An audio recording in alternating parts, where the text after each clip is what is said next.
তুমি কিন্তু সুন্দৰৰ অতিকৈ সুন্দৰ সাৰ্থক কৰিলা মোৰ জ্যোতি নয়নৰ বুলি নাটকৰ বচন এফাকি গাই ক'লে। কুৰুক্ষেত্ৰ যুদ্ধৰ শেষত শতপুত্ৰ নিধন হোৱাৰ বাবে গান্ধাৰীক সান্তনা জনাবলৈ যোৱা শ্ৰীকৃষ্ণক গান্ধাৰীয়ে এবাৰ চাবলৈ মন কৰি চকুৰ বান্ধ খুলি দি সৰ্বাংগ সুন্দৰ শ্ৰীকৃষ্ণক দেখি তবধ মানি কৈছিল, তুমি কিন্তু সৃষ্টিৰ যিগৰাকী, যিজনে সৃষ্টি কৰে তেওঁ নিশ্চয় অনিন্দ্য সুন্দৰেই হ'ব লাগিব। কোঠা এটাত বহুত বস্তু খুন্দ খাই থকাটো মই ভাল নাপাওঁ। এই বিষয়ে এটা মজাৰ গল্প আছে, শুনাচোন।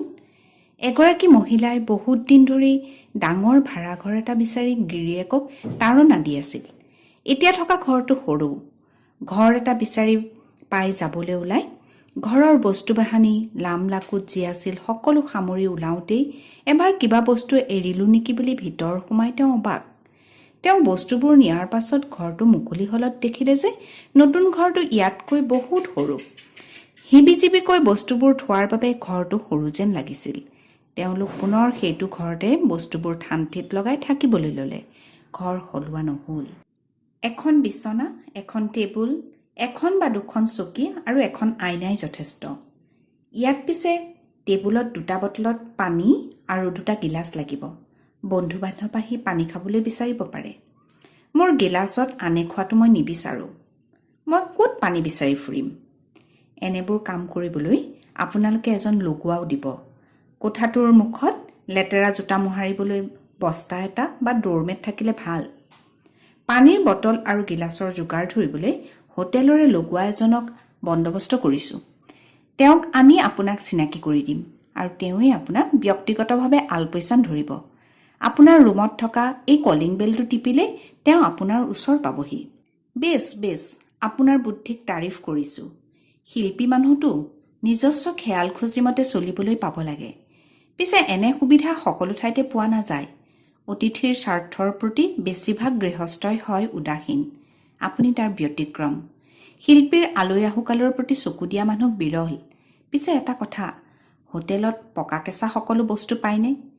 আই মিন টু চে ভাত পানী মাছ মাংস নাপায়। চাহ মিঠাইৰ দোকান। পিছে আপোনাৰ আপ্যায়নৰ সকলো সুবিধা তেওঁলোকে কৰি দিব, পুৰি তৰকাৰী আদিও। শুনি সুখী হ'লোঁ এতিয়াহে। এনেকৈ হ'লে বৰুৱা বামুণ গাঁৱৰ স্বৰ্গত কিছুদিন কিয় আজীৱন থাকি যাম। ভোজনবিলাসী বুলি মোৰ এটা দুৰ্নাম আছে। মুখৰ লোভত বহুত বস্তু খাইছোঁ, নাখাই নোৱাৰোঁ। সৰুৰে পৰা হোৱা অভ্যাস। হেলা ৰঙে এৰা টান। এতিয়া কি খাব বাৰু? একাপ কাঢ়া চাহ। মূৰটো টিংটিঙাই আছে আৰু তাৰ লগত বিস্কিট জাতীয় কিবা এটা। মই দুৱাৰখন কানি ধৰিকৈ জপাই হোটেলখনলৈ গ'লোঁ আৰু লগোৱাৰ হাতত চাহ বিস্কুট এপেকেট আনি বলেণ্ডাৰ লগত চিনাকি কৰি দিলোঁ। বলেণ্ডাই হাঁহি ক'লে, তুমি এতিয়া যাব পাৰা। মই কিছু সময় বিশ্ৰাম কৰিম। পিছে ষ্টেজলৈ কোনপিনে যাব লাগিব, কৈ যাব লাগিব? মই 6 বজাত আহি আপোনাক ষ্টেজলৈ লৈ যামহি, চিন্তা নকৰিব। কাটাই 6 বজাত মই ষ্টেজলৈ যাম। এতিয়া বিচনাত দীঘল দিম। পিছে আপুনি বৰ বুদ্ধিয়ক ল'ৰা। মোৰ গাৰ জোখাৰে এখন দীঘল খাট যোগাৰ কৰিছে। বহু ঠাইত মই ভৰি চপাই দন্ত্যদৰ দৰে শুব লাগে। আঁঠু কচাই শোৱাৰ মোৰ বৰ অভ্যাস নাই। সৰুৰে পৰা আয়ে ভৰি মেলি শুবলৈ শিকাইছে। কোনোবাই হেনো ভৰি চপাই শুওঁতে ভৰি মেলিব নোৱাৰা হৈছিল। শোৱা মানে ভৰি হাত মেলি চিত ভলঙা দি শোৱা। কি কোৱা? এবাৰ আমাৰ দেশলৈ আমেৰিকাৰ এজন ৰাষ্ট্ৰদূত আহিছিল। তেওঁ 7 ফুটমান ওখ। গতিকে তেওঁ ভাৰতৰ যলৈকে যায় চৰকাৰে তাতে এখন দীঘল খাট আগতীয়াকৈ যোগাৰ কৰে। যাওক সেইবোৰ কথা চুবাই থাকিলে লাভ একো নহয়। এইবাৰ তেওঁ বাই বুলি বিচনাত দীঘল দিগাত চাদৰখন পেলাই ল'লে। মই দুৱাৰখন জপাই বাহিৰলৈ ওলাই আহিলোঁ। বলেণ্ডাই মোক কেতিয়াবা আপুনি আৰু কেতিয়াবা তুমি বুলি সম্বোধন কৰে। কেতিয়া কি বোলে ঠিকেই নাই। মোৰ যেন মূৰৰ বোজাটো আধা কমি গ'ল। বহুতেই বলেণ্ডা আহি কুৰালগুৰিত থকাটো আকাশ কুসুম বুলি কৈছিল। সেই বলেণ্ডা যেতিয়া সুশৰীৰে কুৰালগুৰি পালেহি আৰু চিন্তা কিহৰ? মোৰ পঢ়াশলীয়া শিক্ষক এজনে কোৱা ইংৰাজীৰ প্ৰবাদ বাক্যটো মনত পৰিল। Take care of the penny, the pound will take care itself. পুহ মাহ, কুঁৱলীৰ উৰণিলৈ শীতে পুৱা গধূলি ভুমুকি মাৰিছে। কল্পনাৰ কুঁৱলীয়ে বাটত অগাভেটা দি ধৰাৰ সময়তে বলেণ্ডা আহিছে। সন্ধিয়া কুৰালগুৰি চাৰিআলি কুঁৱলীয়ে আৱৰি ধৰিছে। চেনিকলৰ প্ৰধান গেটৰ পৰা কুৰালগুৰি চাৰিআলি পৰ্যন্ত কুঁহিয়াৰ বোজাই কৰা ট্ৰাক আৰু গৰু ম'হৰ গাড়ীয়ে মহবন্ধা আলিত ধূলি উৰুৱাই চৌদিশ ধুঁৱলি কুঁৱলি কৰিছে। ট্ৰাক চালক, হেণ্ডিমেন, গৰু ম'হৰ গাড়ীৰ গাৰোৱান, চেনিকলৰ কৰ্মচাৰীয়ে প্ৰায় 6টা মাহ কুৰালগুৰি চাৰিআলিটো উদুলি মুদুলি হৈ থাকে। আলিৰ কাষতে বহা দৈনিক বজাৰখনে ঠাইখন কোম্পানীৰ জাহাজে নদীত গুমগুমনি তোলাৰ দৰে গুমগুমাই থাকে। চেনিকলৰ যন্ত্ৰপাতিয়ে আকাশ বতাহ কপাই গুজৰণি মাৰি ঠাইখন জয়াল কৰি তোলে। চেনিকলৰ কাষেদি বৈ যোৱা লোৱাডুং নামৰ জানটোৰ বুকুত পৰা চেনিকলৰ আৱৰ্জনাৰ দুৰ্গন্ধই বতাহ উপচাই পেলায়। কুৰালগুৰি চাৰিআলিত দিন ৰাতি সমকাৰ হৈ পৰে। কেইবাটাও ক্ষেপত কাম কাজ কৰা প্ৰায় 1000জন কৰ্মীয়ে অহা যোৱা কৰি অঞ্চলটো ব্যস্ততাৰে ডুবাই ৰাখে। দিন ৰাতি মানুহৰ হৈ হাল্লা, যন্ত্ৰৰ গুমগুমনি আৰু মটৰ গাড়ীৰ মাতেই ইয়ালৈ অহা এদিনীয়া মানুহৰ চকুৰ টোপনি হৰণ কৰে। এসময়ৰ লোৱাডুঙৰ পাৰৰ গেজেপনি হাবিত টোপনিত ঢলকুচিয়াই থকা ঢেকীয়াপতীয়া, নাহৰ ফুটুকী, লতামাকৰি বাঘ, ঘোঙৰ লগতে কাজিৰঙাৰ পৰা চহৰ ফুৰিবলৈ অহা গড় আৰু বনৰীয়া হাতীয়ে তোলপাৰ কৰা ঠাইত এতিয়া মানুহৰ ৰাজত্ব। দিনে নিশাই বিজুলী বাতিৰ ৰমক জমক পোহৰে উজ্বলাই ৰাখিছে। এতিয়া আৰু ৰাতি বিয়লি বাটৰুৱাক লেম্প চাকি জোৰ কৰাৰ প্ৰয়োজন নাইকিয়া হৈ পৰিছে। লোৱাডুং জানৰ এটা অতীত আছিল। সেই সোণোৱালী অতীত হেৰাই যোৱাৰ বেজাৰত লোৱাডুঙে চকু পানী টুকে, হিয়া ঢাকুৰিয়াই কান্দে, হাঁহ হুমুনিয়াহ কাঢ়ে। এসময়ৰ এই লোৱাডুঙৰ কেঁচা লো ধুই উলিয়াইছিল। সেই লোৰে কমাৰে দা কটাৰীৰ উপৰি বোমা বৰটোপৰ বাৰুদ তৈয়াৰ কৰিছিল। সেয়া আছিল আহোম ৰজাৰ ৰাজত্বকালত। এসময়ত লোৱাডুঙৰ পানী মানুহে খোৱাৰ উপৰি বাঘ, ঘোং, হাতী, গড়, চৰাই চিৰিকটিয়ে হেঁপাহ পলুৱাই খাইছিল। সুগৰি পহুৱে লোৱাডুঙৰ পাৰত জোনাক ৰাতি দেওধনী নাচ নাচিছিল। ফেটিগমে পোৱালি দিছিল আৰু শ'ল, শাল, বৰালি, গৰৈ, চেঙেলী, কাৱৈ, পুঠি, দৰিকণা, শিঙৰা, শিঙি, মাগুৰ, মোৱা, মিছা, তোৰা, বটীয়া মাছে পোৱালি দিছিল।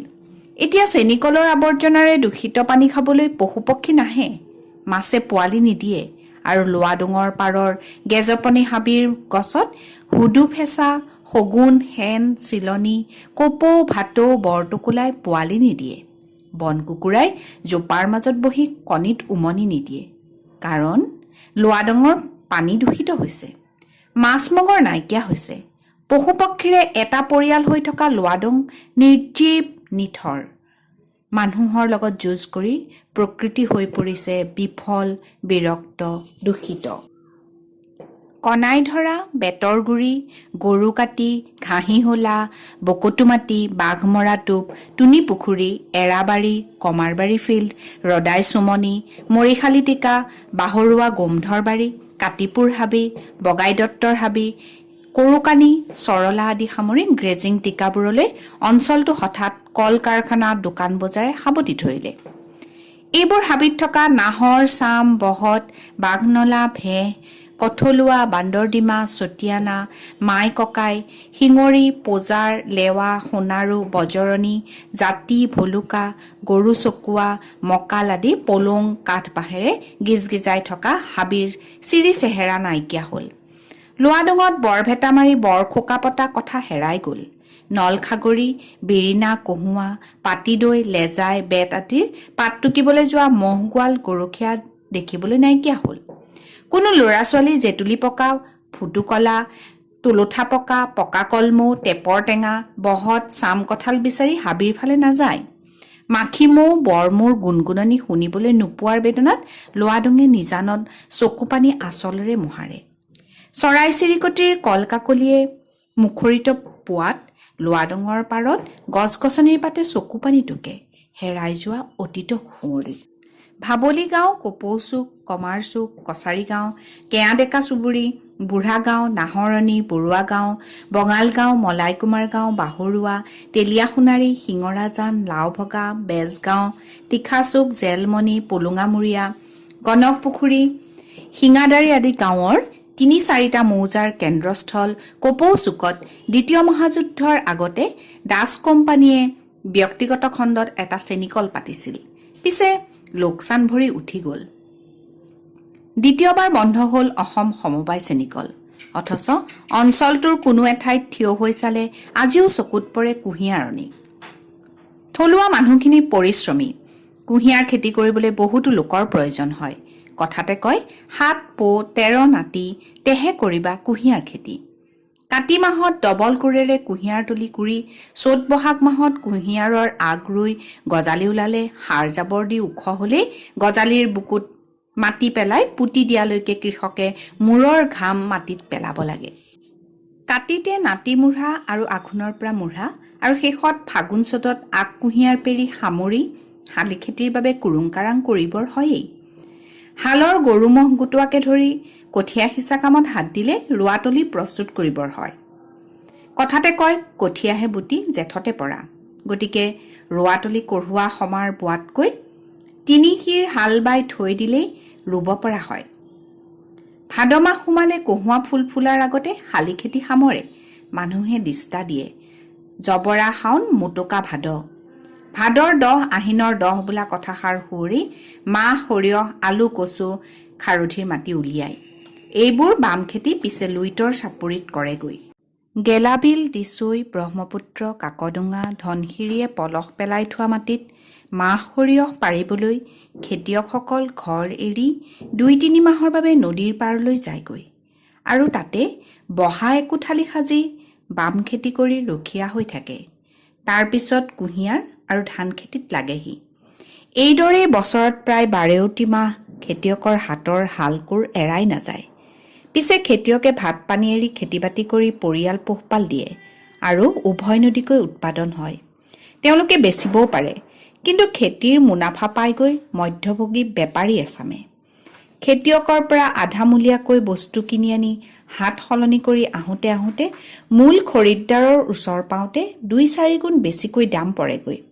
টিফাইট হয় মাজতে হাত সলনি কৰা মানুহৰ। এই হিয়নিত হোৱা বেপাৰী শ্ৰেণীৰ হাতৰ পৰা বজাৰখন প্ৰকৃত কৃষকৰ হাতলৈ নিব নোৱাৰিলে প্ৰকৃত কৃষক বঞ্চিত হৈ থাকিব।